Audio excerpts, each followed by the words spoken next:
प्रधानमंत्री नरेंद्र मोदी ने आज छत्तीसगढ़ का दौरा किया, जहां बस्तर से वो विपक्ष पर हमलावर होते हुए नजर आए। इस दौरान उन्होंने तमाम मुद्दों के जरिए विपक्ष को घेरा। पहले चरण के लिए 19 अप्रैल को छत्तीसगढ़ में वोटिंग है। इससे पहले पीएम मोदी विजय संकल्प शंखनाद रैली को संबोधित किया उन्होंने, और पीएम मोदी के पहुंचने के बाद बीजेपी नेताओं ने उनका जोरदार स्वागत भी किया। देखिए।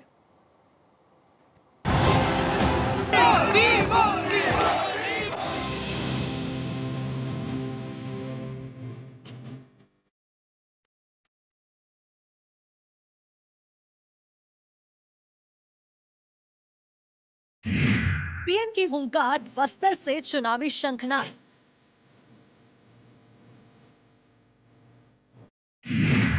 आदिवासी फैक्टर बीजेपी के लिए कितना कारगर?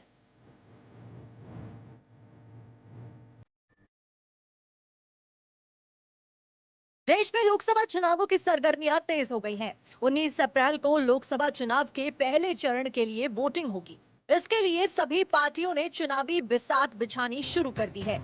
सियासतदान प्रचार अभियान में जुट गए हैं। प्रधानमंत्री नरेंद्र मोदी ने छत्तीसगढ़ में चुनावी शंखनाद किया। आदिवासी बहुल बस्तर में जमकर हुंकार भरी। इस दौरान पीएम मोदी ने विपक्षियों को आड़े हाथ लिया।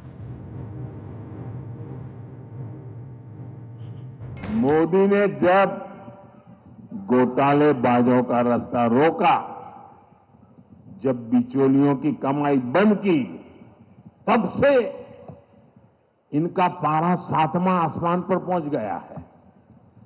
ये मोदी के साथ बढ़ के छत्तीसगढ़ में कांग्रेस के भ्रष्टाचार पर आज कड़ी कार्रवाई हो रही है। साथियों, आपका सपना और ये मोदी की गारंटी है, आपका सपना ही मोदी का संकल्प है, और इसे पूरा करने के लिए हर पल देश के नाम, हर पल आपके नाम 24/7 फॉर 2047।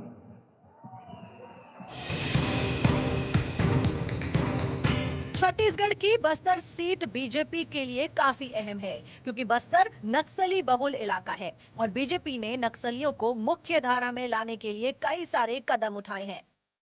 साथ ही इस सीट पर आदिवासियों की संख्या अच्छी खासी है। ऐसे में पीएम मोदी ने इस सीट से चुनावी प्रचार का आगाज कर एक तीर से कई निशाने साधने की कोशिश की है। पीएम मोदी ने आमाबाल गांव में चुनावी रैली की। चुनावी हिसाब से गांव काफी अहम है। आमबाल गांव ने दंतेश्वरी माता की पूजा करते हैं आदिवासी। गांव में आदिवासी हर साल बस्तर दशहरा पर्व धूमधाम से मनाते हैं। आदिवासियों के लिए ये अहम त्योहार है।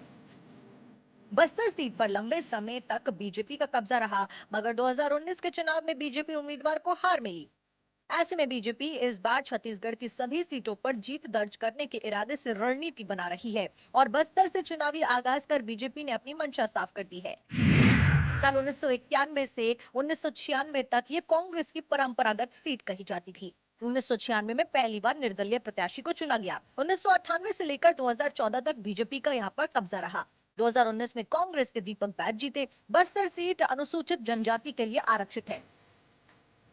छत्तीसगढ़ में 11 लोकसभा सीटें हैं और पिछले साल नवंबर में बीजेपी ने विधानसभा चुनाव जीता है। ऐसे में बीजेपी चाहती है कि 2024 के चुनाव में क्लीन स्वीप किया जाए। कुल सीट 11।